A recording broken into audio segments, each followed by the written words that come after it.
아브라함이 이삭을 번제해 드리는 사건을 통해 우리가 반드시 알아야 할 사항은 하나님은 신실하시고 변함이 없으신 분이란 사실입니다.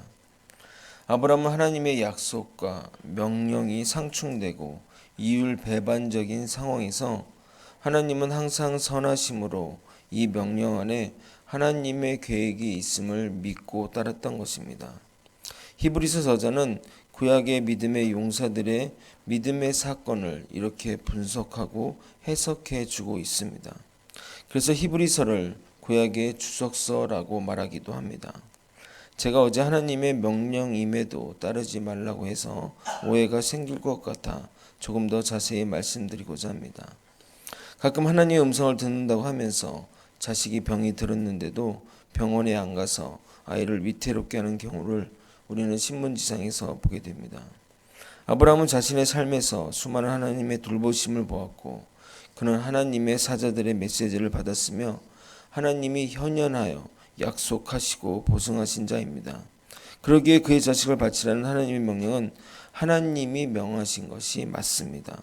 그러나 우리는 아브라함과 같은 약속도 그런 경험도 존재하지도 않습니다. 그런데 갑자기 아브라함과 같은 명령이 우리에게 주어지면 의심해야 하는 것입니다.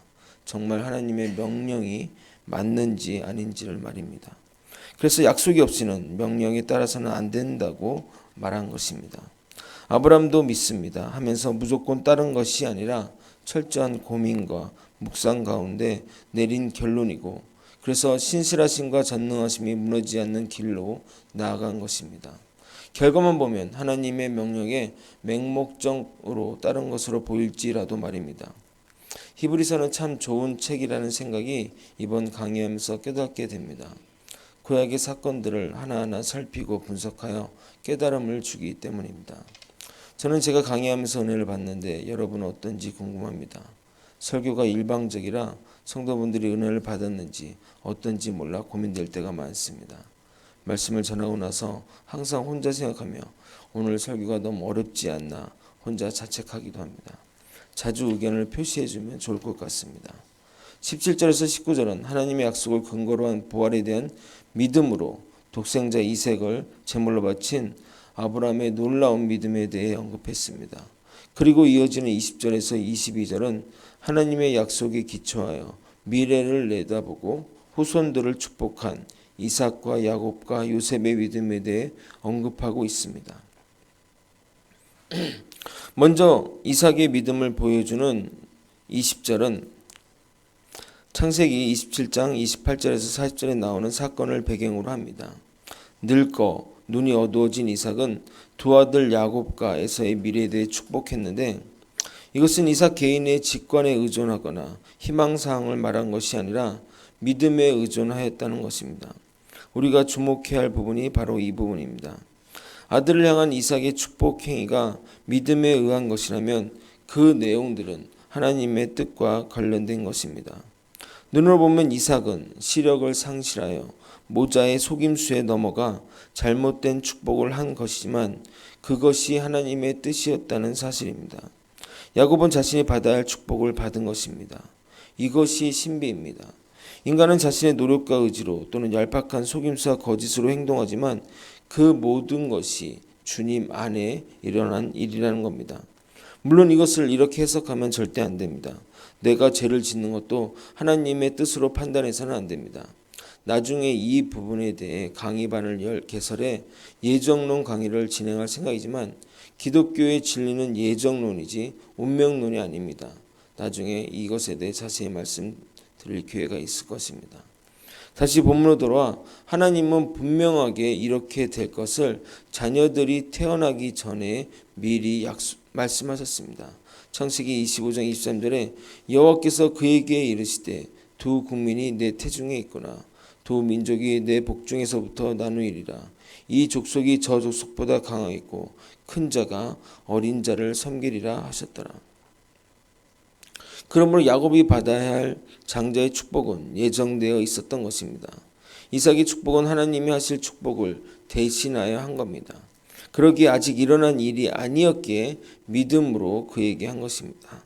그들이 태어나기도 전에 이미 예정된 운명이기에 장차 에서에게 장자의 축복을 하겠다는 이삭 자신의 의지로 이렇게 바꾸어 놓을 수 없었던 것입니다.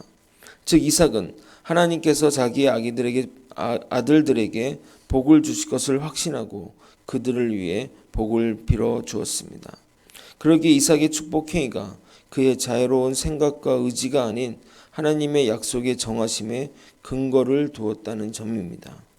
만약 자신의 생각과 의지였다면 눈이 어두워 염소털로 위장한 야곱을 장자 에서인 줄 알고 복을 빌어주었으나 나중에 자기가 복을 빌어준 아들이 야곱인 것을 알았으니 다시 축복하면 될 일이었습니다.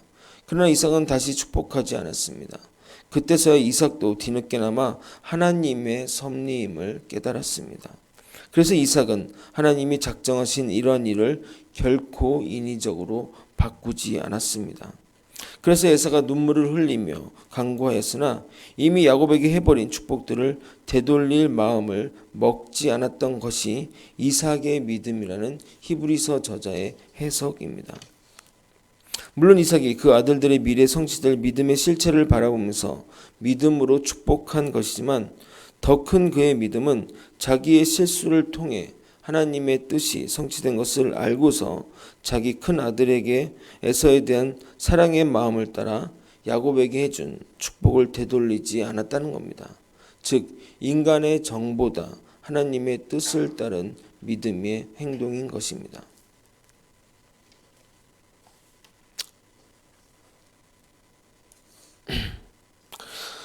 21절은 창세기 48장 12절에서 16절의 사건을 말하는 본문입니다. 야곱은 임종을 앞두고 요셉의 두 아들 므낫세와 에브라임을 불러서 복을 빌어주었는데 차남인 에브라임의 머리에 오른손을 얹고 형인 므낫세의 머리에 왼손을 얹었습니다.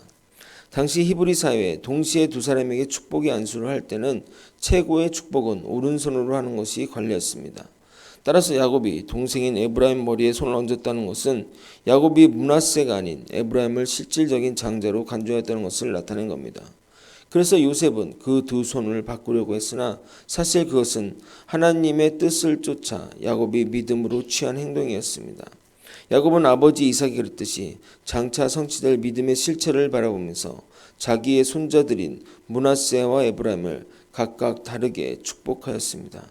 그는 개인적인 판단과 의지에 의해서가 아니라 하나님의 뜻을 알았기에 믿음으로 그렇게 한 겁니다. 22절은 요셉이 110세에 살고 죽었는데 임종시 이스라엘 출애굽을 후손들에게 예언했습니다. 요셉은 당시 이스라엘 자손들이 애굽 땅에서 편히 살고 있는 것을 보면서도 그 후손들의 출애굽에 대해 예언했습니다. 그렇다면 요셉이 어떻게 이스라엘의 출애굽을 알 수 있었을까요? 먼저 이스라엘의 출애굽 사실은 이미 아브라함에게 예고된 사실입니다. 창세기 15장 13절에서 14절은 이렇게 얘기합니다. 여호와께서 아브라함에게 이르시되 너는 반드시 알라 내 자손이 이방에서 계기되어 그들을 섬기겠고 그들은 400년 동안 내 자손을 괴롭히리니 그들이 섬기는 나라가 내가 징벌할지며 그 후에 내 자손이 큰 재물을 이끌고 나오리라. 하나님이 아브라함에게 했던 약속들이 출애굽을 통해 성취가 되었습니다. 아브라함은 이것을 이삭에게, 이삭은 야곱에게, 그리고 야곱은 요셉에게 전해 주었을 것입니다. 따라서 요셉은 이에 관한 일들을 항상 기억하고 있었고 이제 죽음을 앞두고 그 사실을 이스라엘 자손들에게 말하여 준 것입니다. 이스라엘의 출애굽이 언제인지 정확히 알 수 없는 미래의 일이었지만 요셉은 믿음으로 이것을 확신하고 말하였던 겁니다. 인간적으로 면으로 보게 되면 자신의 부와 권위가 지속되고 또한 그의 자손들이 편히 살고 있는 그 애굽 땅에서 언제까지나 살았으면 하는 마음을 지녔을 수 있습니다. 척박한 가나안 땅에 비해 애굽 땅은 물이 많고 기름진 땅이어서 그 후손들이 번창하기에 적합한 곳입니다. 그럼에도 요셉은 그 후손들이 그 땅을 떠나 하나님이 주신 약속의 땅으로 갈 것을 바라보며 출애굽을 예언한 것입니다. 또한 요셉은 그가 죽은 후에 남겨질 자기 유골에 관하여 자손들에게 명령을 하였습니다. 왜 요셉은 이런 유언을 남겼을까요? 유골이란 어차피 썩어져 없어질 것인데 그가 왜 굳이 애굽에 두지 말고 약속의 땅으로 가져갈 것을 주문했는지 생각해 보아야 합니다. 이것은 고향을 그리워하는 향수 차원의 문제가 아닙니다. 그는 아직 이루어지지 않은 하나님의 약속의 성취를 믿었을 뿐만 아니라 하나님 약속의 성취를 유골이라도 공유하고자 했던 것입니다. 어쩌면 그는 자신이 직접 이스라엘을 인도하여 약속의 땅에 들어가고자 원했을지도 모릅니다. 그러나 다 각각의 사명이 있기에 유골이라도 함께하기를 소망했던 것입니다. 우리는 이것을 통해 그의 간절한 소망이 이 땅의 세상이 아니라 가나안 땅의 실체인 하늘에 있었음을 알게 됩니다. 말씀을 정리하겠습니다. 믿음의 용사인 이삭과 야곱과 요셉은 모두 현실의 정의나 안목이나 요구를 따르지 않았습니다. 자신의 뜻과 계획보다는 하나님의 뜻과 계획을 따랐습니다. 자신의 생각과 의지와 배치가 될지라도 하나님의 뜻을 따라 살았습니다. 우리는 이 땅의 삶을 이렇게 살아야 합니다. 내 뜻보다 더 크신 하나님의 뜻을 따라야 합니다. 우리는 주님보다 앞서지 않고 주님이 행하신 길로 뒤따라가야 합니다. 이것이 믿음의 길인 겁니다. 세상의 도리, 이치, 법도 눈에 보이는 것이 더 나을지라도 하나님의 뜻이 먼저임을 꼭 기억하시며 우리에게 주신 성경 말씀을 따라 살아가는 저와 여러분이 되시길 예수님의 이름으로 소망합니다.